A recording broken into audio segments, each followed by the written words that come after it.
Hello, everyone, and welcome to week 7 of the CFL Weekly Show. It is Shane alongside Cole and Coach Phil. There is no Blake today due to some personal commitments.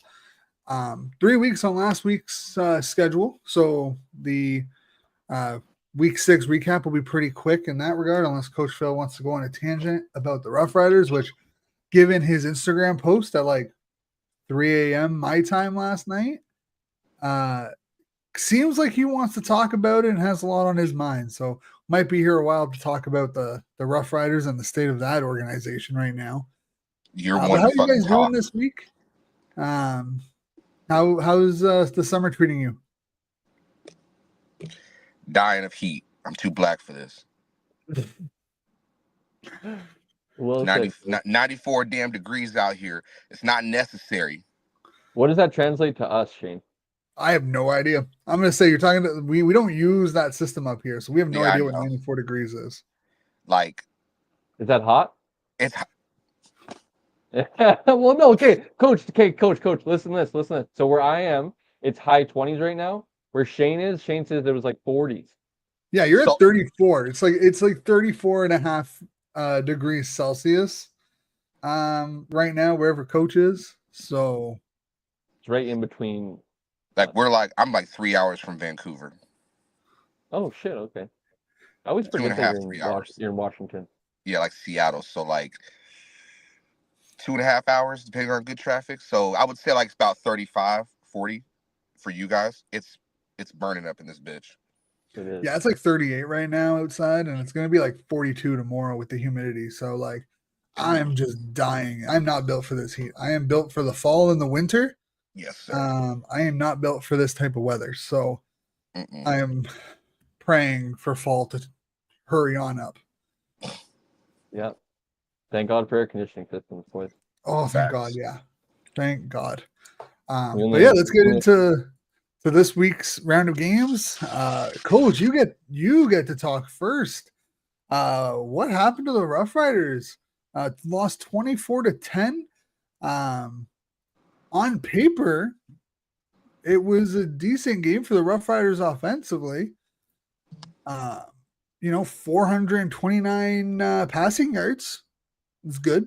I don't know if 16 rushing yards is considered good anymore, but I don't know how you only had 16 rushing yards. So yeah, the floor is yours on whatever you want to talk about. Dog, I knew, I had a feeling we were gonna get got when the game got moved to the next day. I fucking knew it.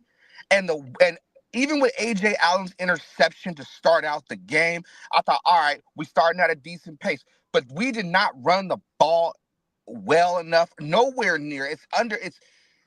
You're on the schedule, you know you're gonna get got at some point in time. This was the game where we were gonna get got. You understand what I'm saying? Like it happened. It fucking happened, and it's a reset.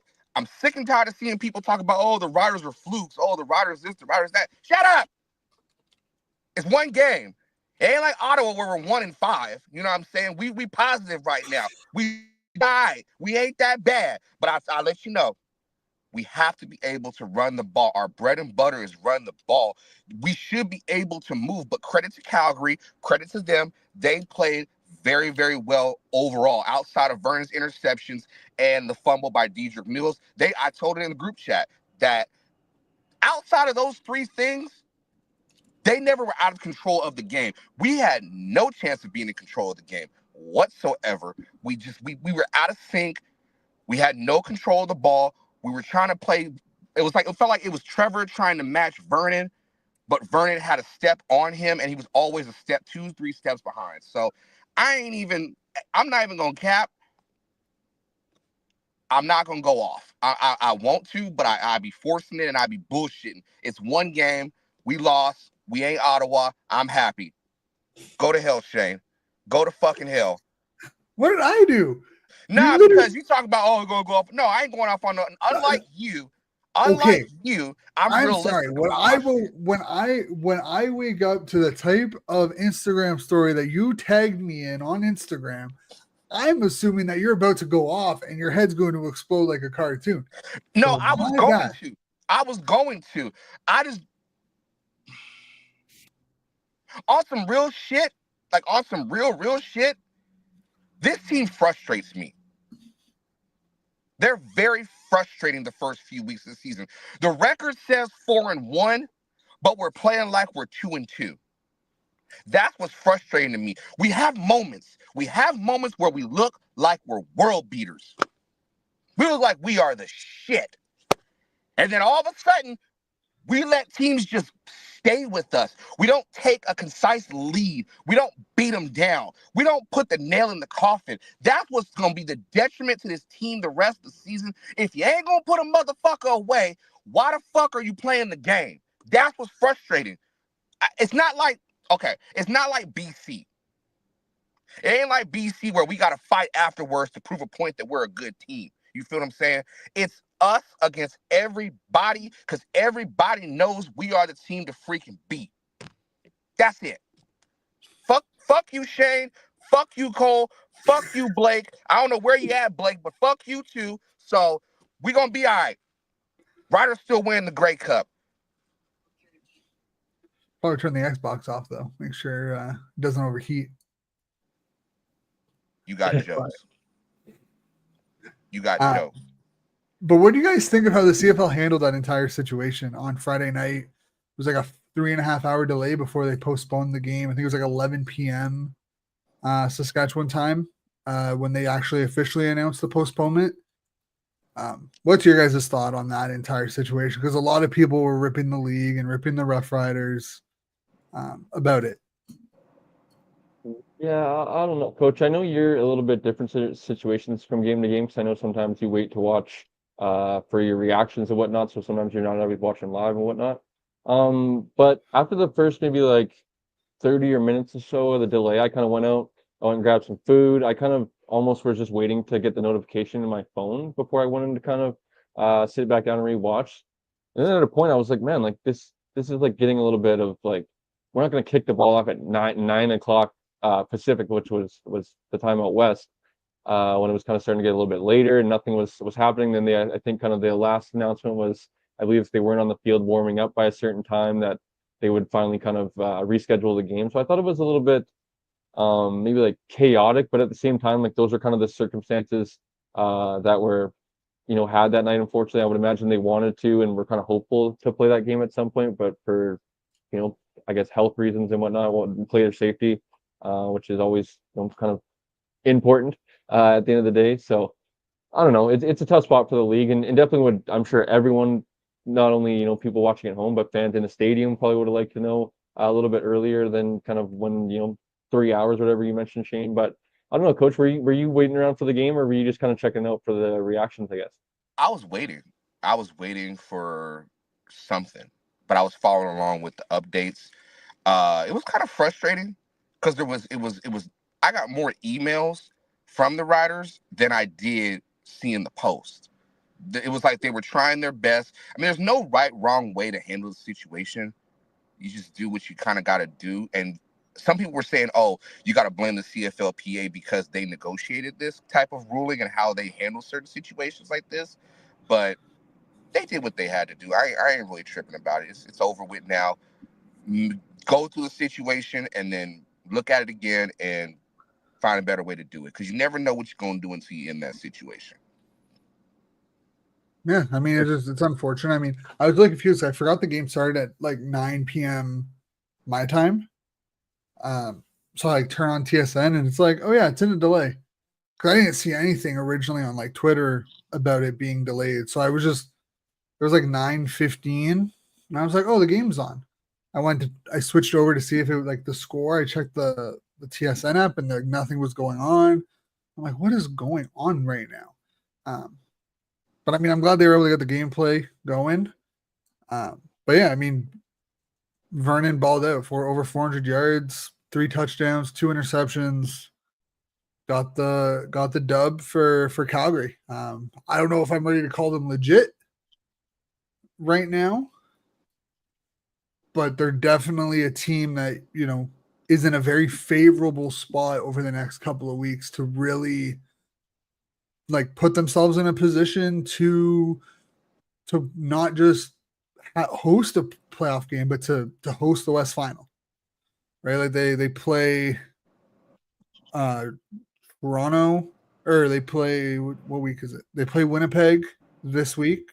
Yeah. Then they play Montreal and then Ottawa. Mm. So Nice easy game to end there, eh, Shane?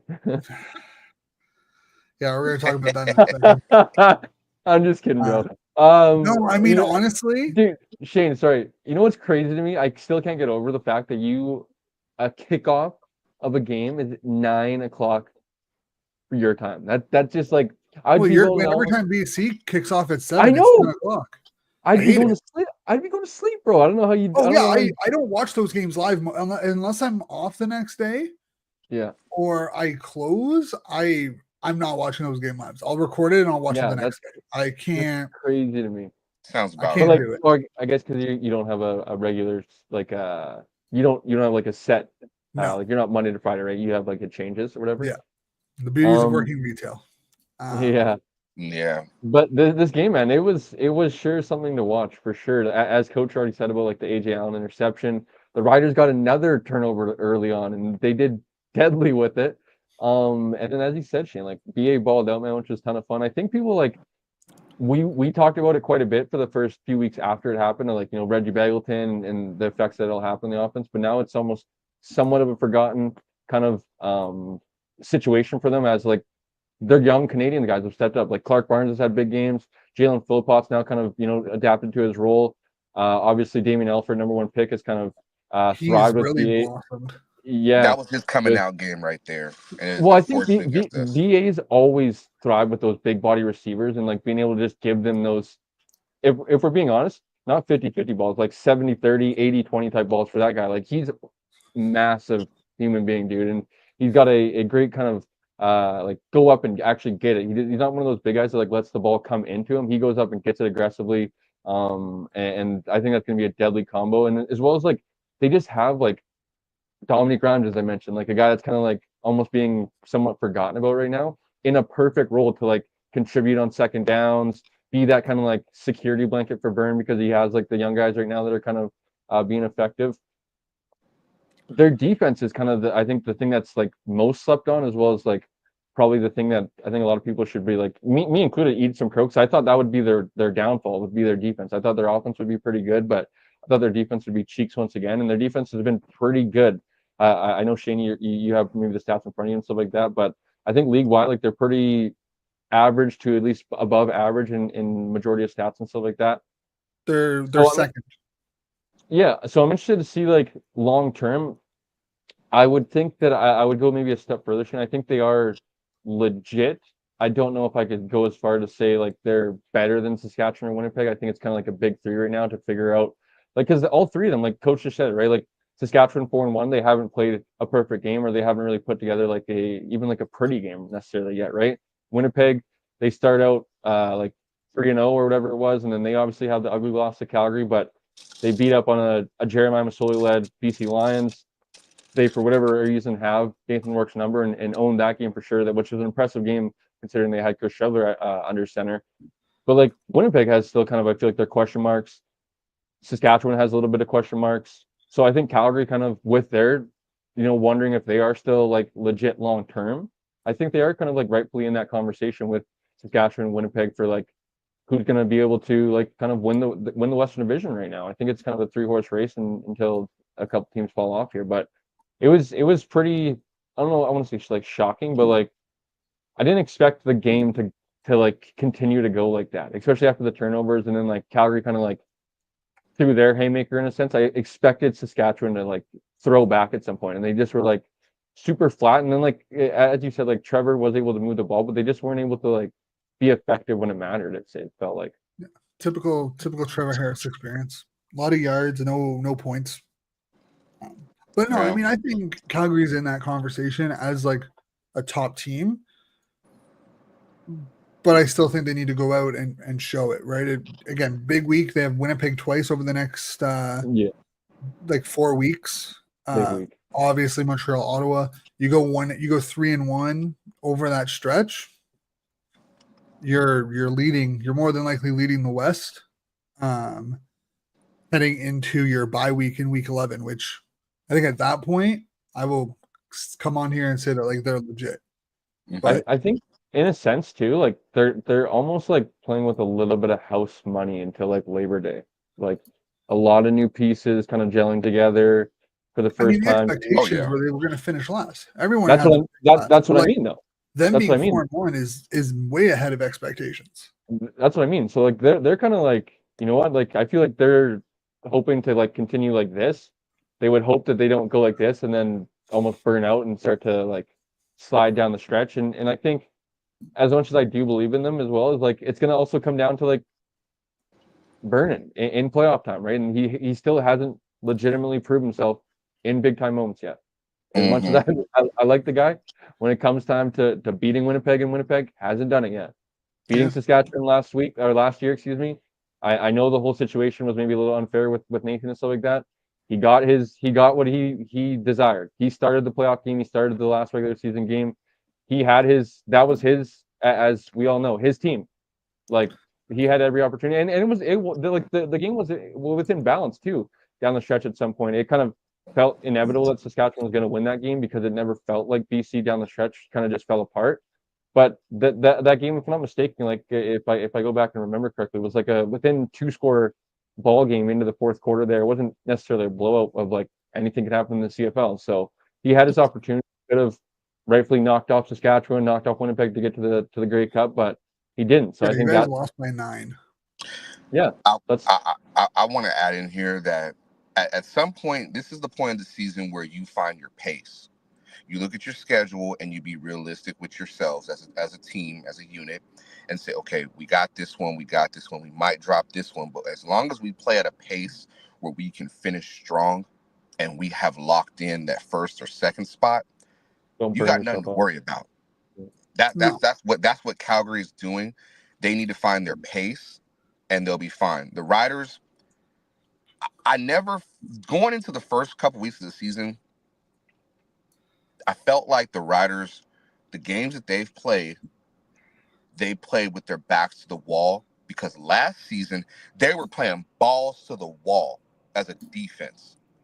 And maybe that was off the energy of what Roland Milligan was doing, but as a unit, they were flying everywhere. This year, it seems like they're playing not to get hurt or they're playing out of sync. So I need to see more from that defense. I'll put a stamp on that. I need to see more from the defense to make up for if the offense can't put points on the board. I don't care how many yards you can throw for. I don't care about none of that. I don't care about your completion percentage. I don't care about yards per game. That shit is irrelevant to me. Can you, at the end of the day, can you put points on the board, Trevor? That's it. Yeah, and I mean that's how you win games. So yeah, moving on to the next game, the Saturday night game, when it turned into a doubleheader. I'm gonna just say that was not a block in the back. Coach, did you bring the salt tonight? I'm ready. That's why I'm eating cornbread. I'm gonna be honest, that was not a block in the back. That was a bad call. Oh God. That being said, shouldn't have mattered. Like realistically, it shouldn't have mattered. They should have been able to score more than 20 points. Like when they had a chance to win, and this is what I said, the defense was going to give them a chance to win. Defense did that. Hamilton's offense is literally just Kenny Lawler. He's the best receiver in the league right now. You hold them to 23 points, you should be able to win the game, right? In my opinion, I think if you hold a team to under 25 points, you should be able to win the game. But the offense, what happened to the offense? Shane, it's crazy because I think like I know having conversations with you, I feel like you being a fan were probably a lot higher, but I feel like even agreeing with you that I was maybe just like they were playing. I was really agreeing well. with you. I was agreeing with you that I thought like that they would have a good season. I feel like it's like hurt them in a lot of ways. I just don't understand. It feels like the offense doesn't care to lose. Like they don't hate losing. They don't hate to lose. There's no emotion on that offense. I don't know if it's they're because like Drew Brown doesn't show a lot of emotion on the field. Like if you watch him, like he's usually very cool and collected. But there's no emotion in that offense. Emotions makes you cry sometimes. And like I don't know, man. Maybe I when things weren't going right, it pissed me off. When What you hasn't? weren't executing, when you were just taking stupid penalties, like when you're shooting yourself in the foot, like every drive, most players would get pissed, and you just haven't seen it. And I don't know. Defense balled out. Defense gave them every chance in the world to win. I don't know what's going on with that offense, but they need to figure it out. Okay. They got no chemistry. Yeah. They ain't got no chemistry. You got a bunch of ones playing together, and don't nobody want to be 2 or 3. Nobody knows what their job is. That's what it looked like. I'm not inside of that. I ain't had no internal words with anybody. I'm just saying from the film, they're so out of sync as an offense, very similar to the Riders' defense. They're just out of sync, and they just have no chemistry. Yeah, they're forcing Eugene to be number 1. Hardy is being number 2. But when Ottawa had success last year, Drew Brown just threw the ball. Like you watch when they had success last season with Hardy and Rhymes and Addison and Ackland, like Drew Brown was successfully distributing the ball to everyone. It feels like this year Brown and other quarterbacks, Schultz and Crum, have tried to force the ball to Lewis. And I don't know if that's intentional, if that's what the game plan is, right? I'm not part of those game day discussions, but whatever it is, it needs to change. Because when you have the game in like on lock, like you were the better team for most of that game, and your offense just pisses it away. Okay, Shane, let it out. Let it out. I don't know what Tommy does. I don't know why he what happened with him. Pause. Because if you watch what he did with this, like with Hamilton in like 2018 and 2019 and even 2020 when they went to or 2021 when they went back to back Grey Cups and they were one of the top teams, the offense was explosive. They were using receivers in the run game. They were using motion a lot more effectively. Like there was a lot of like creative play calling. And now he's just standard play calling that you see almost every other offensive coordinator use. No, they're predictable. And I don't know where because it happened in Hamilton too, where you could see like it goes from a really good offense where you're moving the ball around, you're keeping the defense on toes, and then just went to predictable straight line football. And I don't know where the change is. I don't know why it happened, why he decided to move his offensive style around into that type of style.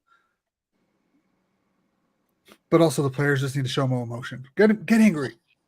Fucking have a fight on the sideline after the game. I don't care. Just show some emotion that you're angry that you're losing winnable games. Okay. Enough about the Red Blacks for a little bit. And we don't honestly have to talk about too much of the Ticats, honestly. I just want to talk about one player, one honestly specific play. Shane already alluded to it, Kenny Lawler being, is it the catch, a one-on-one catch? That catch, oh my flipping God, you can't play it any better as a DB. I was like, oh, he's not going to catch that. And he went and got that. I was like, oh my God. I will give here and like round of applause to Hamilton. One healthy, best in the league by far. Like Kenny Lawler, the Bo Levi connection is magic. Yes. Yeah. Round of applause. Magic. One healthy, he's in his own tier, man. As a receiver, like he is in a different tier when he is healthy, and that when he's and just healthy, that, and not even like. But can we talk about Tim White? Yeah, because Tim White, it's not like I think I just want to say like I know like it's very obvious that the offense is Bo Levi and Kenny Lawler right now. But it's not like he's ignoring Tim White. Tim White was targeted 11 times, only had 4 catches against Ottawa. Like, it's not like Bo Levi is not trying to get him involved. I think there was two plays in the fourth quarter where it just went through Tim White's hands. Like, it literally just went through his hands. Didn't he kind of have this problem to start last year a little bit too, like where he was like dropping balls and stuff? He's a notoriously slow starter, but this year it's more prominent because I think how well Kenny has played to start the year.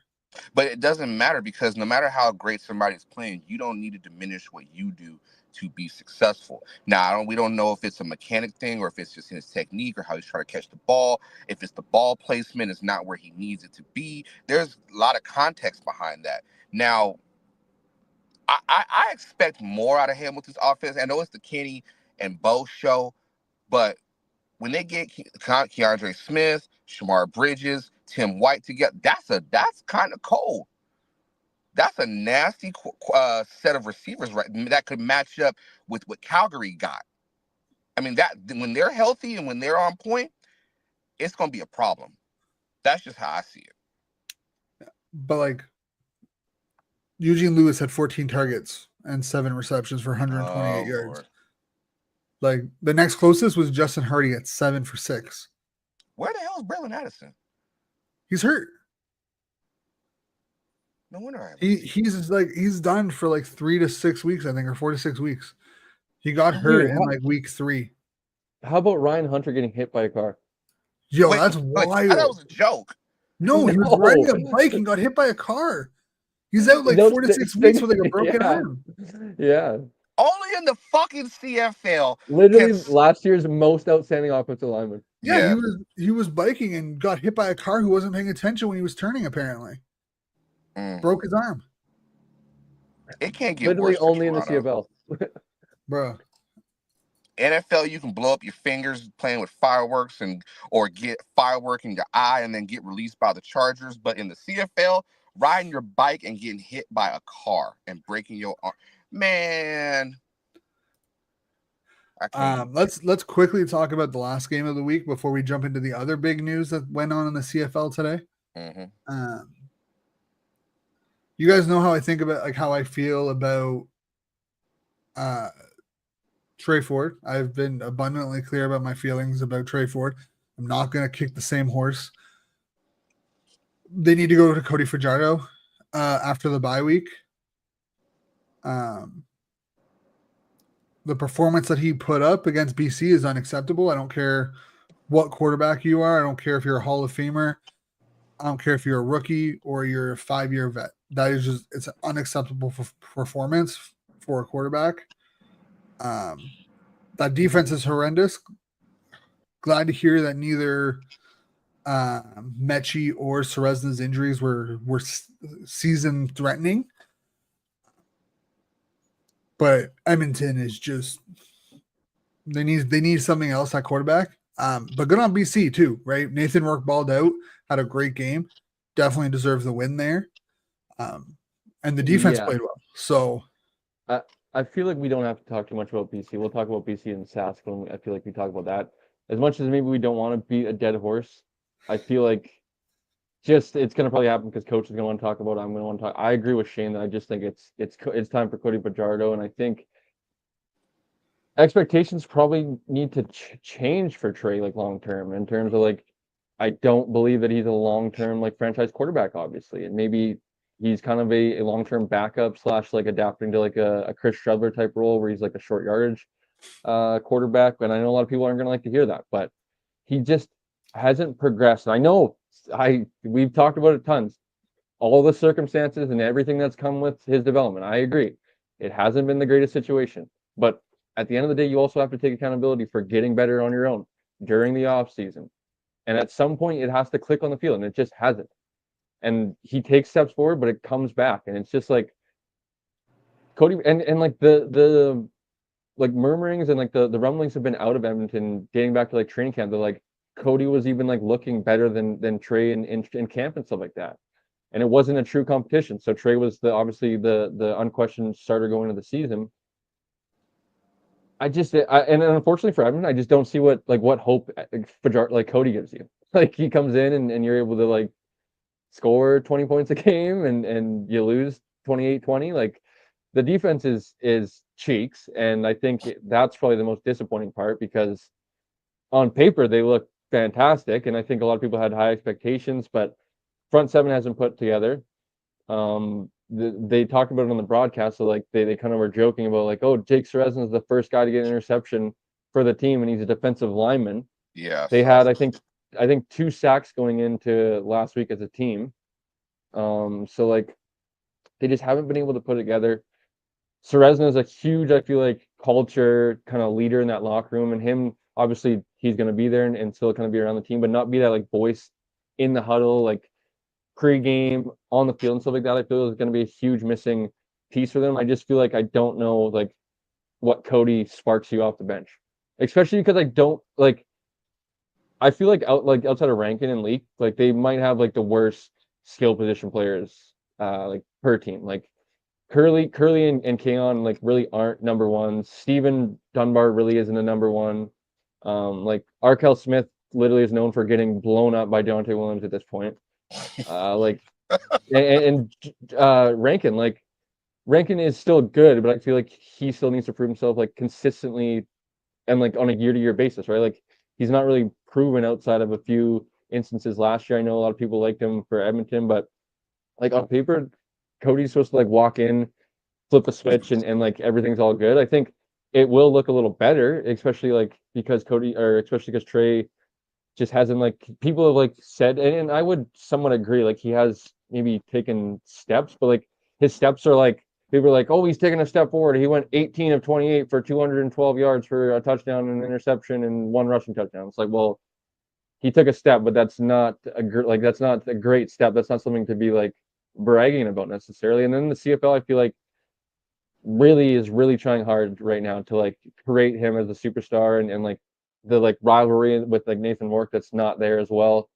And I just like I don't have any like hope for Edmonton at this point. I think in terms of the defense, this is where you're starting to see a rookie DC really getting exposed by some veteran OCs with JC Sherritt. By all accounts, he seems like he's a really smart up and coming coach. Like a lot of people believe that he has the ability to be a good coach in the CFL. I just think at this point, he's just being outcoached. Like he is losing the coaching battle, and I think it just comes down to experience. In terms of like he is now in charge of a full defense. Like it's a lot to adjust to. So I'm curious on, can he right the ship? Can he create the turnaround needed for this team? I agree with you, but I'd say I only agree with you like 50%. I think also like kind of like what we were saying about like Ottawa, like also the players on the field for Edmonton just need to like play better defensively. Like they need to maybe put like in better situations. I agree. Like I said, I think just both like coordinator, coaches, all parties need to kind of take a look. When you're struggling at this point, it's everyone. There's no one or the other. There's nowhere to hide. Like everyone is held responsible for it. I agree. Coach, you got any thoughts on Edmonton? All good. You got any thoughts on Edmonton, or are we just kind of beating a dead horse here? Real quick, I will say I agree with y'all. It's time. It's time. It's time to pull Trey. Not because Trey is ass, but this team is Chiefs. This team. He is ass. You said it. I didn't. I think that I've been beating this drum since last year, so I will stand on the drum and just straight up call him. He is not a good quarterback. I think Trey is 50-50. It's on them, the organization, and it's also on him. He hasn't taken the steps to grow as a quarterback. He hasn't taken the steps to mature as a quarterback. He has his moments where in the fourth quarter, he's like Dak Prescott. And that's sad. I want to see Trey be successful, but I'm not going to be the dead horse. Cody can make a difference. He can get him maybe 2-3 wins, and maybe they reevaluate. But right now, I think they do need to make the change and just go from there. It's time. All right, so we're done with week 6 recap. Yeah. Now we got to address the elephant in the room. Yeah. Today, the CFL announced that American defensive lineman Sean Lemon has been reinstated after being suspended indefinitely last year for gambling on 2 CFL games, one that he participated in 2021. He still has to serve his 2-game suspension for a PED violation that he had during his suspension. I know there was a lot of confusion. There was a lot of people that thought he was being suspended 2 games for the violation, but it's actually for PEDs, not for the gambling violation. Personally, I don't think it's the right move. When you bet on games, when you bet on games that you play in, it's hard.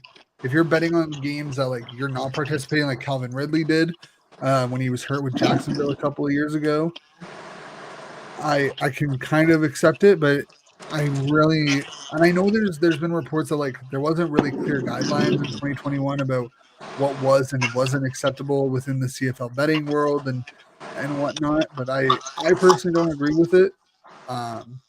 He's a hell of a player. He'll go down as probably one of the best defensive ends over the last 10, 15 years. But when you let someone bet on a CFL game and the one that they participate in, I think you open yourselves up to a lot of integrity questions. So, Yeah, I think it's a tricky kind of situation to navigate for sure.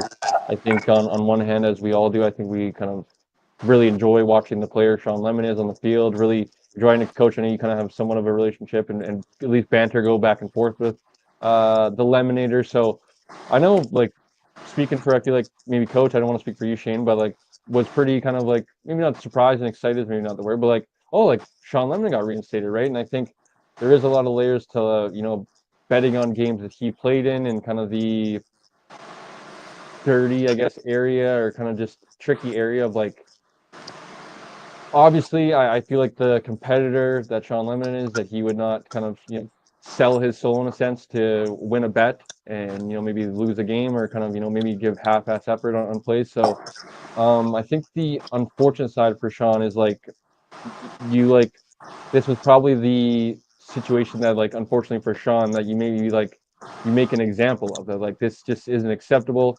As you said, Shane, like possible future Hall of Famer, a guy with a lot of like reputation and history in the league, so it's kind of tough to maybe do that to him, and it maybe tarnishes his legacy a little bit long term, which is unfair to him. But it just maybe is like, because now if like that's maybe like the young guys, I know it's a huge betting world that we live in now. Maybe they look at it as like, hey, like maybe I can kind of somewhat bet on a game I'm playing in, and then you get into a weird situation like, well, if Sean Lemon didn't get a lifetime ban, which I know like in a lot of the majority of the other like major sports, if people are getting caught like betting on especially games that they're played in, I know Calvin Ridley didn't get a lifetime ban, but like usually it's more often than not like never playing again in the league type stuff. So it's going to be interesting long term in terms of like an example and that not being set for like players, and if they do start to get into this area. But I hate that it's a guy like Sean Lemon, because I really enjoy watching Sean on the field. I hate that I think his time in BC kind of ended sour, because I would love for him to be brought into BC, but I just don't think that's going to happen after he was cut. I think it was back in maybe 22, that training camp, or 23 maybe even. different But regime though. yeah, for sure. I would hope maybe at least the call is at least there, in my opinion. I think they need a little bit of juice, and I'm all on board. Like I said, I know it's a tricky area, and fans might want to, this is ridiculous, and I get it that there is a weird area there that's tricky, and like I said, it would be maybe a little bit easier to just make an example of Sean and never have him play, especially a guy that's on the back, half of his career already. So tricky situation. I hate kind of talking about it, but excited to hopefully see Sean Lemon back in a CFL uniform this year. Yeah, I was excited. I was happy. As y'all know, I do have a good relationship with Sean Lemon. We've talked, and he's excited. I think with people, we're quick to judge. We're quick to be critical because it's not us. I was more excited because I remember everybody was talking so much shit and all the memes and everything. And putting my relationship with him to the side, I can honestly say nobody's perfect. Everybody makes fucked up decisions and fucked up mistakes. You got to look at yourself in the mirror, reevaluate what you did, what you done did, and you move on with your life. I'm happy he's getting a chance to rewrite the wrongs of what happened. We will probably never know the true story, but it's dead and it's over with. We move on. Let the man play football, and nobody leaves the game unscathed. Everybody got a little something in their closet. You know what I'm saying? So hopefully, life lesson learned, and we just move on. So I think for me, the original report, if I remember correctly, there was reports that he bet on the outcome of the Stampeders game, and it was a positive outcome. It wasn't like what we're seeing in like the NBA right now, where they're telling people to bet on the under, and then they're pulling themselves out early, like we saw with Porter Jr. with the Raptors. If that was the case, like if he bet on like the Stamps winning a game, it makes it a lot easier to bring him back into the league, because that way you know for a fact that he wasn't out there trying to lose, like actively trying to lose the Stampeders a game. Yeah, he was trying to win. He was like, oh yeah, we're gonna win, so I'm gonna put money on it. Like I feel confident that we're gonna win this game. I'm gonna put money on it. Which is kind of sick in a way. Yeah, and like if that's the It case, should be. like if that's the case, then sure, you know, a year suspension, more than enough. Bring him back in, let him do his thing. But if it was anything more, I think that's where people, right? We talk about it like, to use a hockey analogy with Shane Pinto. Got 41 games for illegal wagering 2 years ago now, and he was suspended 41 games, even though he never bet on hockey games. So when you start betting, like when betting is part of it, it leads up to so many people to just like make up their own narratives, because you know no one's going to come out and specifically say why. Right. No one's going to be like, this is the truth, this is the story. At least not right away. It might be, you know, a couple years down the line once he retires, he might, you know, hop on the podcast and tell us. But until that happens, it's all going to be speculation, and people will make up whatever narrative they want to make up. I believe that, you know, Lemon, from my interactions, from what I've heard from people, is that he wouldn't do something to intentionally affect the integrity of the game. So I believe that it probably wasn't anything bad, but we won't know for sure, and that's where the speculation for him is always going to kind of hurt his legacy in the CFL and his legacy among CFL fans. But that's the fucked up part about this world we live in now. Narrative. Everybody runs with a narrative, and they don't fact check, and they don't get the information right. We don't ever try to know. We don't want to know the truth. We want to sensationalize it and make it more than what it is. Well, we live in a clickbait era. Oh, Everyone just wants a headline. If Sean wants to come onto this show and tell her and air out the truth, we'll gladly welcome him on. Uh-oh. Did Shane just... What a bad time. He tripped out. That's a good picture, though. That is a good picture. Anyways, I feel like, Coach, we kind of share a very similar thought process on this. Just happy to see Sean back on the field. Like I said, on my behalf, I hope it's personally in the orange and gray, orange and gunmetal, because the BC Lions desperately need a secondary pass rusher. But I know as of now, Montreal is kind of discussing things amongst their coaching staff on whether or not they need to bring him in. That would be the rich getting richer. I know things are kind of, you know, people are, oh my God, sound the alarms in Montreal. Relax, people. You don't have your starting quarterback. Speaking from experience of going through that, wait till Davis Alexander gets back. Things will settle down. But them getting Sean Lemon would be just ridiculous with some of those guys up front, with Luol Uguak, Isaac Devin Berglund, obviously Sean Oakman. Would be a ridiculous front already. That's nasty. That's nasty work right there. Agreed. Let's jump into this week's games. We got about 30 minutes left before Cole has to dip and go to his football stuff with the Raiders. Shout out the BCFC starts this weekend. Indeed. With three games on deck. I'm assuming you're going to be with the Raiders. Are you traveling with it, or are you staying? So I'm actually, as Shane was just talking about there, I'm partnering with the league as a whole. So I kind of have to somewhat stay unbiased from the Raiders stuff, but I am going to be independently kind of doing a lot of behind the scenes stuff for the Raiders for like their social media and stuff like that. That being said, though, I actually am doing color for the Raiders this season. Hey, So it's gonna be a busy year, boys. So kind of my side point was to say that tune into BCFC TV this year. Check out all the games, like you said, week one's this upcoming season. The unfortunate side for the Raiders is that they don't actually play a home game until week 4. They're on the road 2 games to open the season, and damn. they got a bye week in week 3, and then they're back at home week 4. So I'll make my color debut week 4, which I'm super actually excited about.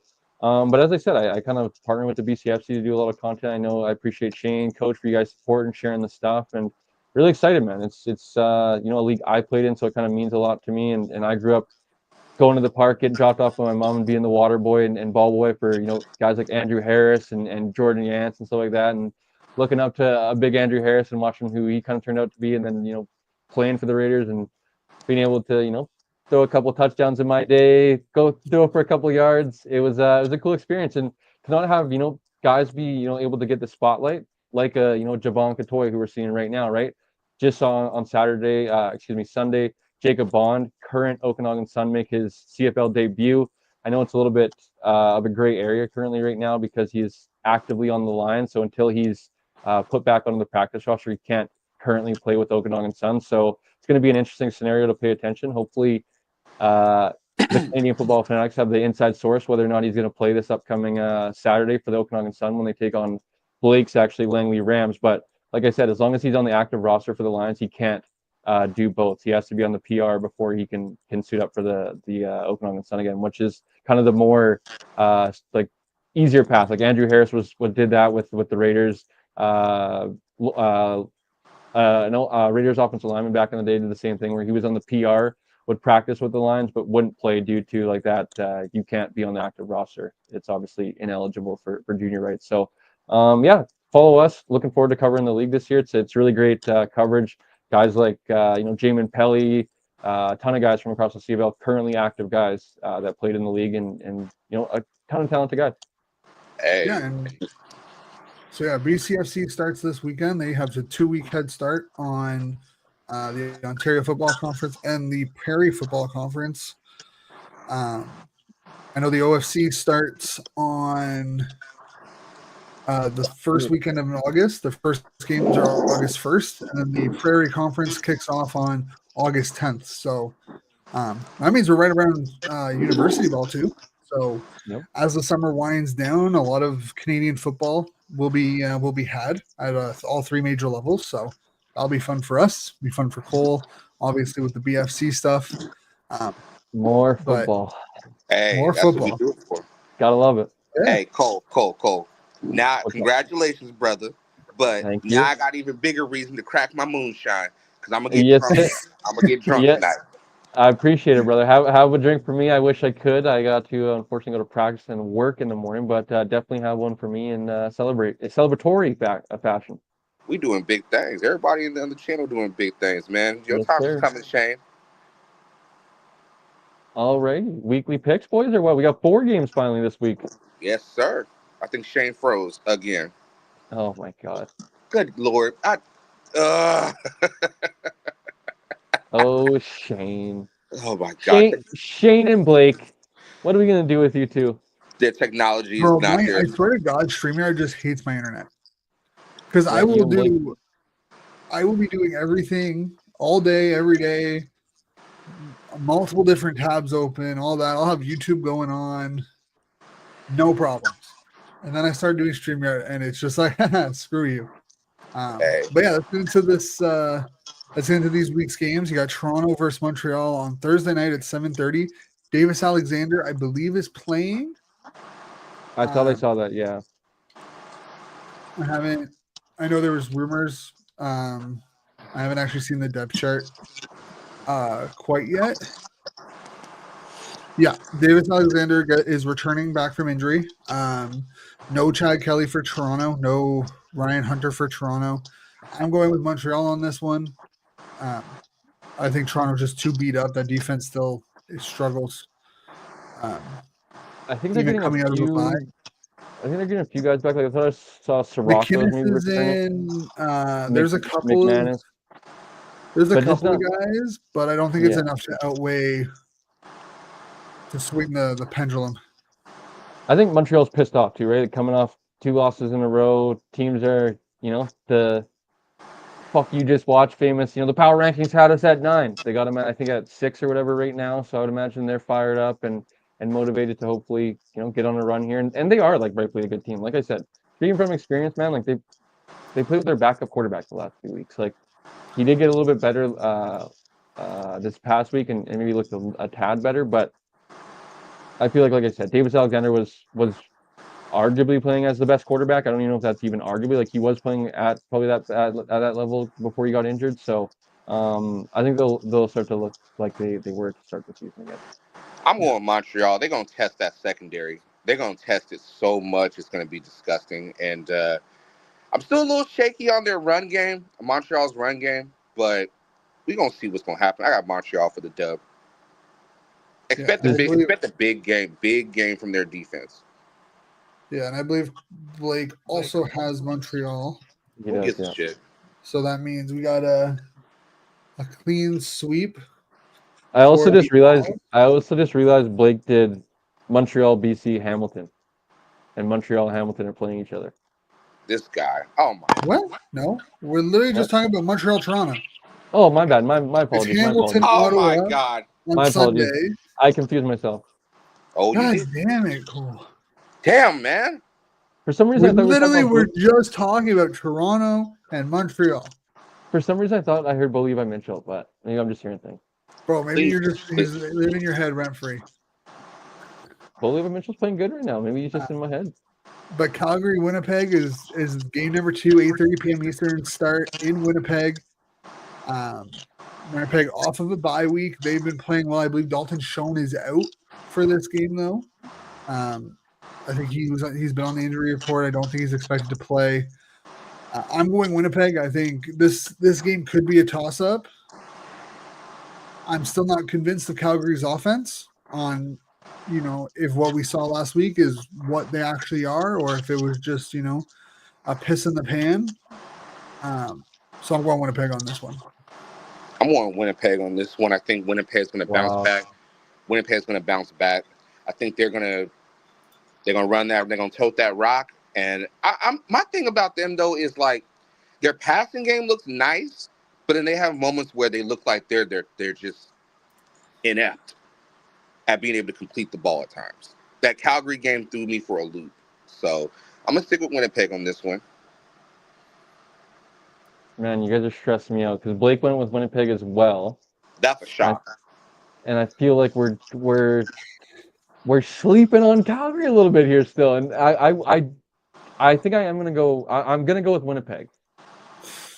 I think my thought process more though is like I thought I was kind of picking with my heart because I thought obviously we heard that that's the Friday night football game, so the panel's going to be there, and it's obviously the return of Milt Stegall back on the panel after his son situation.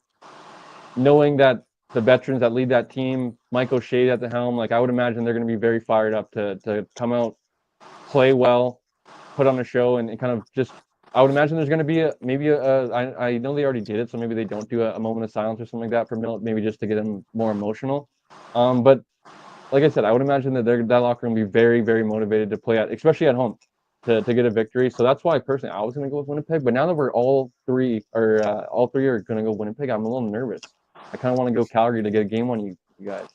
I'll take one. Well, maybe you'll have one later this week. You got Saskatchewan going to BC. I'm picking BC in this game. Saturday night, 7 p.m. Eastern start, 4 p.m. BC time. I'm going BC. Again, say whatever you want. I don't trust Trevor Harris. I don't think Trevor Harris is the quarterback that will lead you to a Grey Cup win. I think you're starting to see Nathan Rourke find his groove again in the CFL. I think last week was a big confidence boost for him. Never lost it. I just go with B. I'm going with BC on this one. Coach, tell me you're taking the Riders, please, just to make me feel a little better here. Yeah, I'm picking the Riders. Okay, nice. That's good. That's good. Are you taking the Riders? I'm fully open. This is Shane. Pause. This is a lesson for you. Pause. Fully admitting that I am picking with my heart this week the Lions to win. I don't know if that's a realistic outcome because of the way the Riders are built. Running the football, their defense is going to test like the receivers and kind of be in their face, and that I feel like kind of slows them down a little bit and almost fucks with them a little bit. So that does scare me a little bit of Ajo Ouellette kind of taking off and them like controlling the ball, and they're almost like just like the West Division, like Winnipeg, Saskatchewan, and maybe not Calgary as much. They scare me matchup wise because of the way they're able to run the ball, the way they're able to kind of control the trenches. Saskatchewan, everyone's worried going into the season. Oh, they're going down to they're losing offensive linemen to injuries. They've handled it unbelievably well. The not rookie, but the second year Canadian left tackle, whatever, has played fantastic in basically his first year as a full-time starter. Logan Ferland, as always, playing at a high level. I think did Travion Tate go down? I believe was it last week or maybe it was this past week. So like more juggling around that offensive line, and they played fantastic outside of, I know a little bit last week maybe, but this team scares me matchup wise, and I don't know why I'm not more confident in the Lions after the way they've been able to kind of bounce back a little bit. But their defense also scares me. They're number one in offensive yards put up per game, but they can't score the football for whatever reason. And then they had the most yards given up in the CFL. So it's kind of like a boom or bust. Like the offense is going to show up that day and be able to score enough points to win the game because your defense can't stop a leaky faucet, especially yards given up. So it's like it's a scary one for me. But like I said, Shane, a lesson for everybody. It's okay. Here's the thing. Like Saskatchewan right now is eighth in the league in opponent net offense with giving up 386.2 yards per game. Sorry, what, second or eighth? They're eighth. They are averaging per play 7 yards per play given up. Throwing defense, they're by far the second worst. They're giving up 327 yards, 27.6 yards per game. Quarterbacks are completing 72.7% of their passes against that secondary. The big question is the running game for Saskatchewan. And even Saskatchewan's run defense hasn't been great. It's been kind of on par.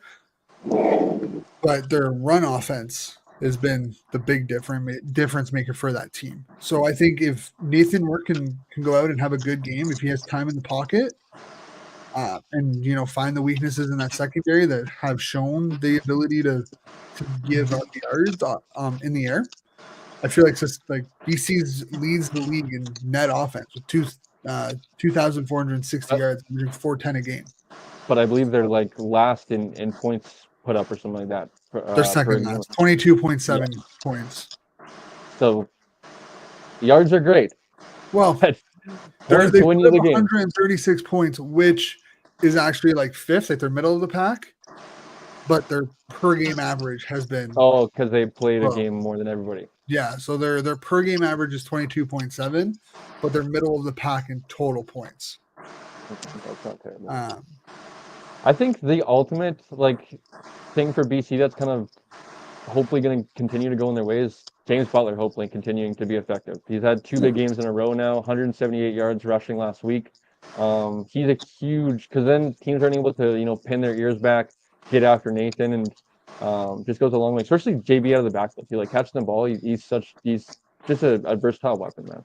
Yeah. I think the time without Rourke really skews these numbers because you're first. I agree. BC first in touchdowns, like offensive touchdowns, with 14.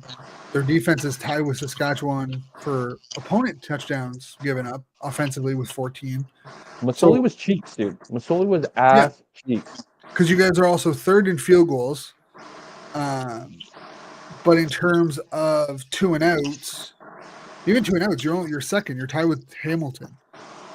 But your time in possession is 7th with 30 minutes. So, like, your team, like BC, when they have an actual chance to put up points, have been able to put up points, they just haven't been able to do it consistently. So hopefully with Rourke, it comes, it evens out. But I think BC, if Rourke can find his groove again, which he seems to have since coming back from injury, should be BC's ability to get some points in.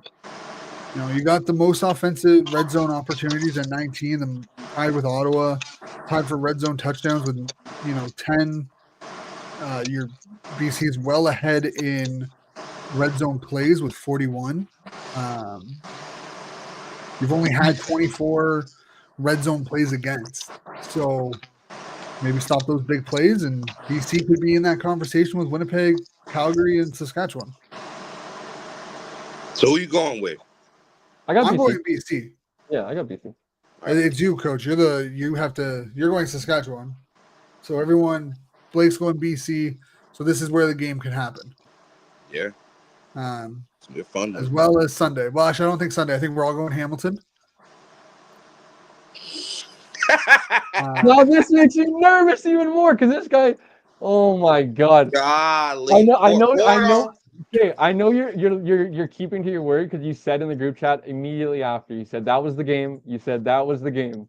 Yeah, it was. I know, but I cannot believe the 360 you were doing after last week and getting after us for fucking.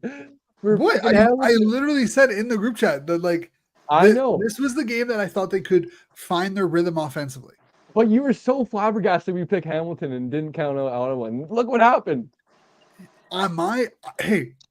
I said it. We can go back and listen. The defense gave Ottawa every opportunity to win. And that's what I said would be key. The offense did not hold up their end of the bargain within the game. And that's where I was like, okay. Because you put up 33 points against Edmonton. Defense didn't play great. Defense only holds Hamilton to 23 points, and you put up 20. The thing was, though, you had just told us basically that 20 minutes before you picked Ottawa because you were telling us all these stats of how their offense wasn't good. Yeah, and that's why I picked Hamilton, and that's why you should have picked Hamilton too. Because I had belief that this, if they were going to turn around, this would be the game they turned around. That's fair. And I admitted that this team clearly just doesn't know how to put up points. This team is lost offensively. Okay, fair. That's a good. So I'm picking Hamilton, and who knows? Hey, if Ottawa wins, I will pick against them every single game if it means they're going to win.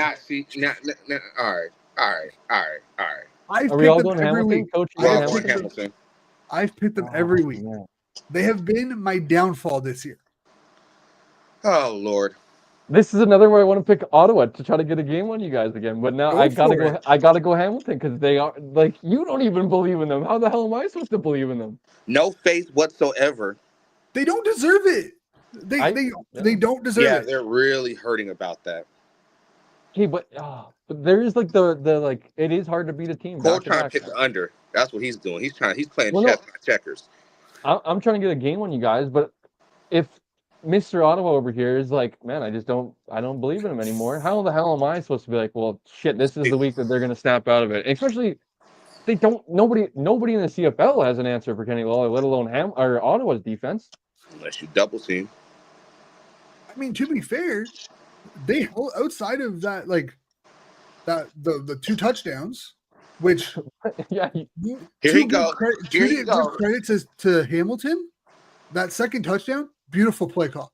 Worked to perfection. Confused the DBs, got Kenny Lawler open. That was just a beautiful offensive play call. 100% credit to Hamilton on that call. It was called. It was executed perfectly. the defense got confused. They lost their man, and Kenny Lawler was open. I can't even say shit about that one. That's just a beautifully executed play call by Hamilton, and it worked. Good on you. Kenny Lawler's catch against like Colden, again, that's just a beautiful catch. That's just an amazing catch. Can't say anything. You can't defend that any better. But great players like that, all they need to do is make 2 catches like that a game, and they've done their job. Exactly. Yes, Two highlight.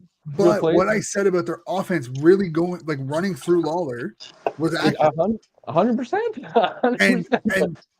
And that is why I was like, okay, if Ottawa can get like 30 points, even like 28, they probably win this game. And that was that they just need 25.